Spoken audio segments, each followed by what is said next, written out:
নমস্কার বন্ধুরা, আমার জিভে জল চ্যানেলে আপনাদের স্বাগতম। আমার চ্যানেলটাকে সাবস্ক্রাইব করে দেবেন। এখানে আমি কচুর শাক ধুয়ে নিয়েছি গোটা গোটাগুলো। এরপরে আমি পিস পিস করে কেটে নেব, নিয়ে তারপরে ছাড়িয়ে কাটব। আগে ছোট ছোট করে কেটে নেব, ছুরি দিয়ে কাটবো তো ছোট ছোট করে কেটে নিচ্ছি। এরপরে ছাড়াবো, ছাড়িয়ে তারপরে কাটবো। যে এইভাবে আমি সব কিছু ছুরি দিয়েই কাটি, কারণ আমি নিচে বুঝতে পারি না। এই যে এইভাবে কেটে নেব।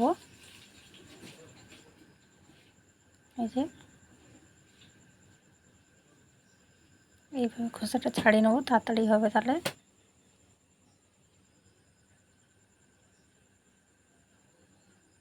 একটু বড় বড় করেই কাটছি।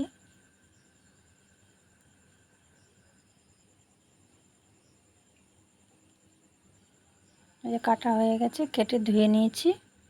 এইবারে একটা কড়াইতে জল বসিয়ে দিয়েছিলাম, সেই কচু শাকগুলো ঢেলে দেবো, দিয়ে নুন দিয়ে এবার মাঝখানটা একটুখানি অল্প তেঁতুল দিয়ে একটা নাগড়াই করে দিয়ে দেবো। এটা পুরনো তেঁতুল তো অতটা টক হবে না, হালকা টক হবে, তাহলে আর গলাটা চুলকাবে না। মাঝখানটা দিয়ে দেবো।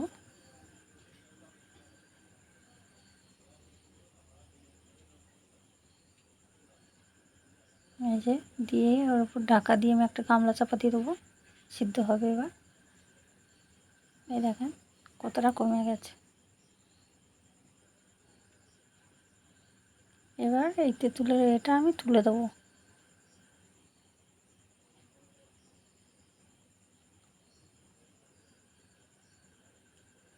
হয়ে গেছে আমাদের কচুর শাকটা সিদ্ধ করা। এবার ঢেলে দেবো, জলটা ছেঁকে নেব।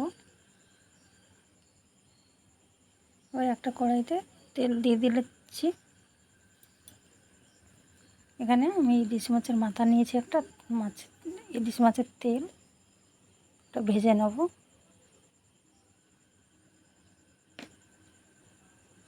আজকে আমি কচু শাকটা ইলিশ মাছের মাথা দিয়ে করব। কালকের একটা কাটা পোনা মাছের মাথা ছিল, ভেজে রেখেছিলাম, ওটাও আমি এর মধ্যে দিয়ে দেবো। একটু ভেজে নিচ্ছি, ভাজা ছিল একটু ভেজে নিলাম। এবার ফোড়নে শুকনো লঙ্কা, তেজপাতা আর জিরে ফোড়ন দিলাম। এবার কচুর শাকটা দিয়ে দেবো,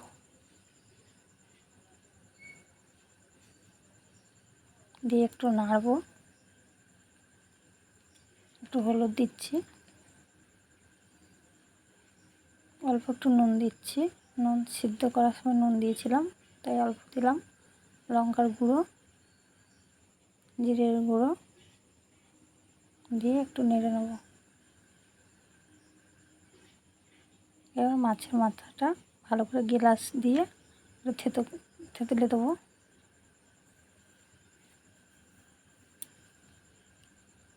এবার ওই মাথাগুলো দিয়ে দেবো,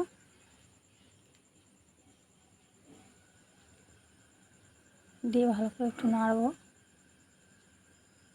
একটু চিনি দিচ্ছি, কচু শাকে চিনি না দিলে ঠিক টেস্ট আসে না, অল্প করে দিলাম। দেখেন কতটা কমে গেছে। হয়ে গেছে আমাদের কচুর শাক, কত সুন্দর লাগছে। ভালো লাগলে একটা লাইক দেবেন।